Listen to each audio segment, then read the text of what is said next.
পিন্ডি cricket স্টেডিয়ামের honours বোর্ডে নিজের নাম দেখছিলেন মেহেদী হাসান মিরাজ।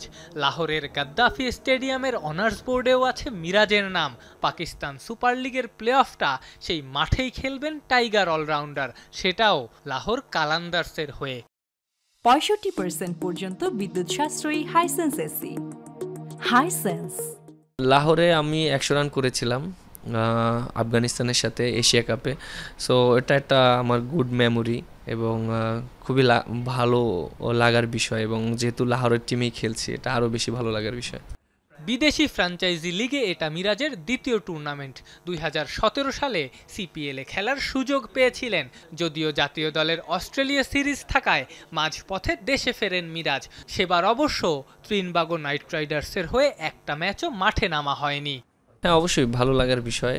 17 সালে একবার গিয়েছিলাম ওয়েস্ট ইন্ডিজে, হয়তো ওখানেও খেলার সুযোগ হয়নি, দেশে ব্যাক করতে হয়েছিল কারণ আমাদের একটা হোম সিরিজ ছিল সের জন্য অস্ট্রেলিয়ার সাথে।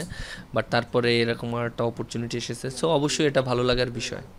এবং এখন আপনি টি-20তে ন্যাশনাল টিমেও নাই, এই জায়গাটায় সুযোগ পাওয়া কি আপনাকে আরও বেশি কনফিডেন্ট করবে কিনা?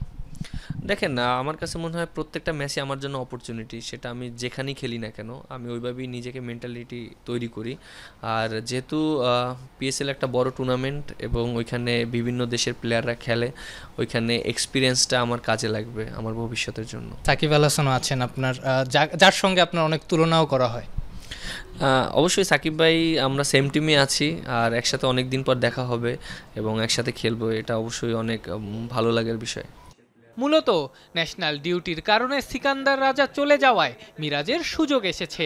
আগামী বৃহস্পতিবার এলিমিনেটরে করাচি কিংসের মুখোমুখি হবে লাহোর। সে ম্যাচে মাঠে নামতে পারলে পিএসএল অভিষেকটাও হয়ে যাবে বাংলাদেশের মেহেদী হাসান মিরাজের। আফনান পিয়াল, যমুনা স্পোর্টস, ঢাকা।